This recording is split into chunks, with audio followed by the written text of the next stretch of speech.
Will there be a World War III?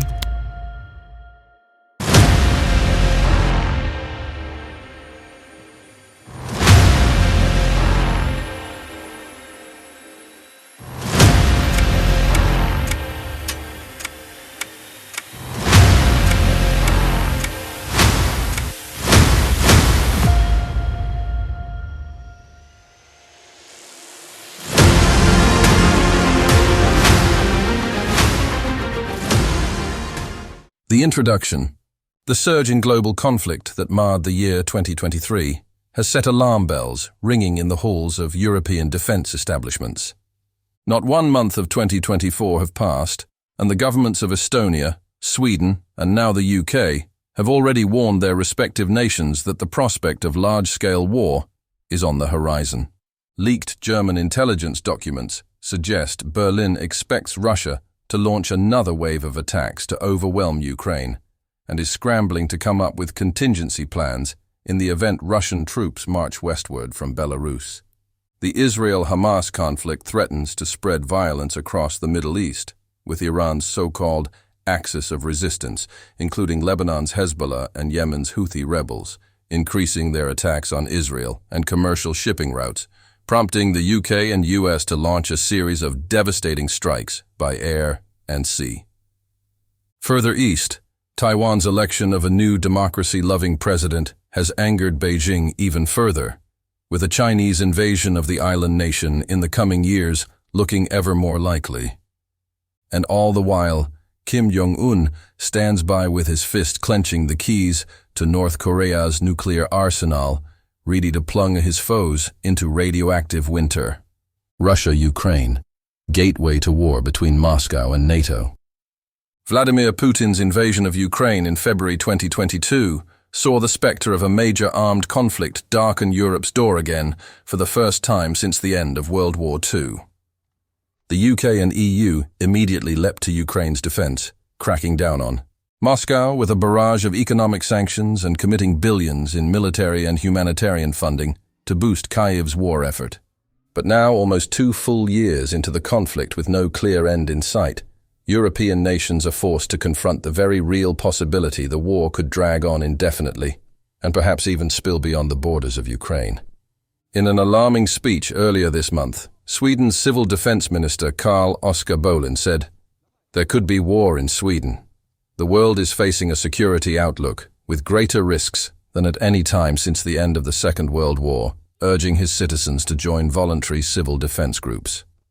Days later, Estonia's Prime Minister declared that Europe has just 3 to 5 years to prepare for Russia's return as a serious military threat on NATO's eastern flank, before British Defence Secretary Grant Shapps this week declared he would send 20,000 British troops to take part in one of NATO's largest war games since the Cold War.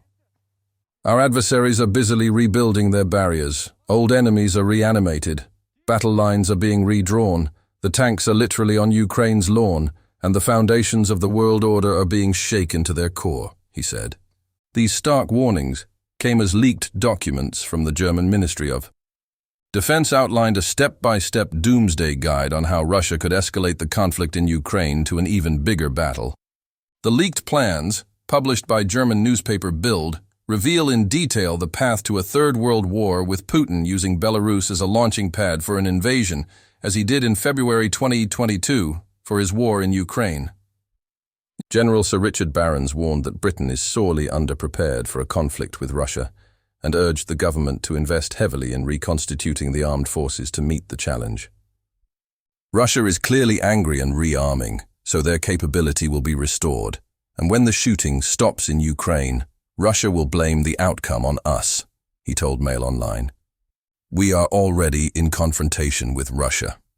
Right now, we have chosen to do very little about it. During the Cold War, the army, at all times, was ready to fight at 4 hours' notice. When the Cold War ended, and there was no sense of existential risk to the UK, all of that was dismantled. Now, we would need 5 to 10 years' notice of a Russian surprise attack to manage to deal with it. It's deeply disappointing. Retired U.S. Army Brigadier General Kevin Ryan also told Mail Online that a failure to prepare on the part of NATO could incite Putin to strike. Until recently, it didn't seem Russia could build an army good enough to enforce that demand. But if Russia continues to have success enlarging its force and ramping up military production, then we need to get ready. Getting ready could be enough to avert a wider war. Not getting ready could invite one, he concluded. The Middle East, a tinderbox, waiting for a spark. The ruthless October 7th attacks on Israeli towns and kibbutzim by Hamas gunmen, in which more than 1,000 Israelis were killed, prompted Tel Aviv to embark on a brutal aerial bombardment of and subsequent armed incursion into Palestinian territory that has left more than 20,000 Gazans dead. But the heinous violence engulfing the Gaza Strip threatens to tip the already shaky security landscape of the wider region into total chaos. Since October 7th, Hezbollah has increased its attacks on northern Israeli towns and exchanged fire with the IDF over the border, and Yemen's heavily armed Houthi rebel forces have hijacked commercial shipping vessels and damaged several others with missiles. US and UK armed forces responded with full fury, conducting massive strikes on dozens of rebel-held strongholds, but the rebels' Supreme Political Council threatened retaliation, declaring, "All American-British interests have become legitimate targets for the Yemeni armed forces." The Houthis made good on the threat this week, blasting a US-owned freight ship sailing the Gulf of Aden with yet another missile, while unsettling footage in Yemen's capital Sana'a showed tens if not hundreds of thousands of people chanting anti-US slogans. But there is one, much graver threat, sitting behind each of the burgeoning militias in the Middle East, the Islamic Republic of Iran. Hamas, Hezbollah, and the Houthis are part of Iran's axis of resistance groups spread across the Middle East that constitute a geopolitical and military alliance to counter threats from the West and regional rivals. The Islamic Republic commands considerable forces in Iraq and Syria, which have authored several drone and rocket attacks on US bases in recent months. Tehran is also orchestrating a wide-ranging strategic partnership treaty with none other than Vladimir Putin, for whom it is already producing drones to bombard Ukrainian cities. Putin himself has warned that further escalation of the crisis is fraught with grave and extremely dangerous and destructive consequences. It could spill over far beyond the borders of the Middle East. Mona Yacoubian, the vice president of the U.S. Institute of Peace's MENA Center, said that with tensions set so high across the Middle East, a single spark could ignite the tinderbox at any moment. The Middle East is in the throes of unprecedented levels of tension, unparalleled in recent memory.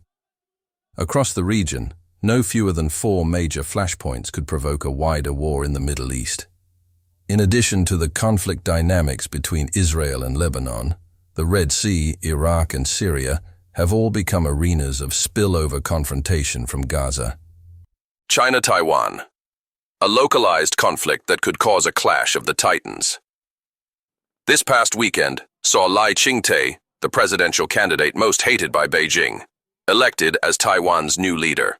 Chinese officials denounced him as a dangerous separatist, with one spokesperson calling him a destroyer of peace, and declared the new president-elect does not represent the voice of his people in a delusional and derisive statement. Analysts expect China to ramp up its display of displeasure around May, when Lai takes office, with a dramatic increase of aggressive military exercises around the island, or restricting imports from Taiwan as economic punishment. China has done both in the past, notably holding war games on an unprecedented scale following the visit to the island of then U.S. House Speaker Nancy Pelosi. Beijing already routinely sends fighter jets and warships into the skies and waters around Taiwan, a constant reminder of the threat of invasion if the government refuses to become part of China.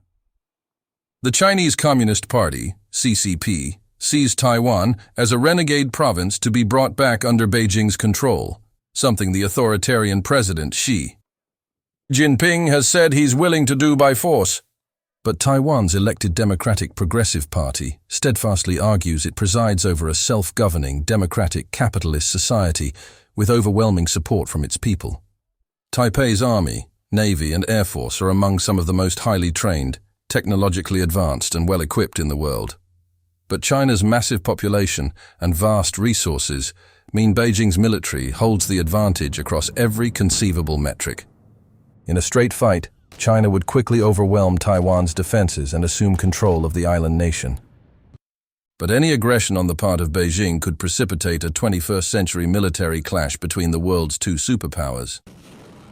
CIA Director William Burns claimed last year that U.S. intelligence suggested Xi has instructed his country's military to be ready by 2027 to invade Taiwan, and President Joe Biden confirmed Washington would come to Taipei's aid if, in fact, there was an unprecedented attack.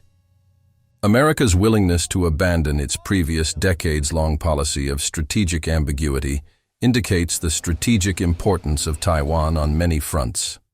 The island boasts one of the most technologically advanced industries in the world and is the foremost producer of vital technological components. It is also a highly strategic ally in terms of its geography, forming part of the first island chain, which allows the likes of US, Australia, and South Korea to build a string of allied nations monitoring and discouraging Chinese aggression in the South China Sea. But even the threat of US intervention does not seem to have dampened China's ambitions. In his New Year's address to the nation, Xi said China will surely be reunified, and all Chinese on both sides of the Taiwan Strait should be bound by a common sense of purpose and share in the glory of the rejuvenation of the Chinese nation. North Korea, a nuclear pariah primed to destabilize Western relations. Much of North Korea's population faces abject deprivation, enduring famine, healthcare scarcities, and a near-total isolation from the world beyond its borders. That is because Supreme Leader Kim Jong-un has funneled almost all his nation's resources and wealth into one singular goal: to amass the world's largest and most threatening arsenal of nuclear weapons. His regime tested a record number of missiles in 2022 and continued apace in 2023, with satellite flyovers also showing that the long-defunct Punggye-ri nuclear test site had been reconstructed, presumably to accommodate the development of a brand new bomb. North Korea's near-total isolation from the world stage means it is less likely to be dragged into a major conflict, and the threat of war is a tool used since the very creation of the country by Kim Jong-un's grandfather, Kim Il-sung, to maintain the dynasty's grip on power. But the regime has already agreed to supplement Moscow with munitions for its ongoing war in Ukraine, at a time when Western relations with its historic allies China and Russia are at new lows. A USI analysis of North Korea's provision of munitions to Russia warned, "The impact will be felt much further than the battlefield in Ukraine. The sale of such quantities of munitions will fill the coffers of the cash-strapped regime in Pyongyang." North Korea may seek other assistance from Russia in return for its support, including the provision of missile and other advanced military technologies. And a U.S. national intelligence estimate published in June 2023 warned Pyongyang could extend the scope of its incessant missile testing to conduct more provocative or even damaging strikes off the coast of Western partners Japan and South Korea. Rand Corporation adjunct international defense researcher Bruce Bennett said, "North Korea knows that the United States has promised that if the North employs its nuclear weapons, the regime will not survive. It is hard to imagine Kim taking this risk, unless the regime is being threatened by internal rebellion. But that leaves ways that North Korea could use nuclear weapons coercively. Each would likely be intended to decouple the South Korea-US alliance and place the North with its nuclear weapons in a position of military superiority on the peninsula and thus be able to at least influence, if not dominate, South Korea. North Korea could also directly threaten the United States with nuclear weapon use. For example, it could threaten to target Washington, D.C. with a nuclear weapon unless the United States removes its military forces from South Korea. That being said, we will see how things will advance. Peace.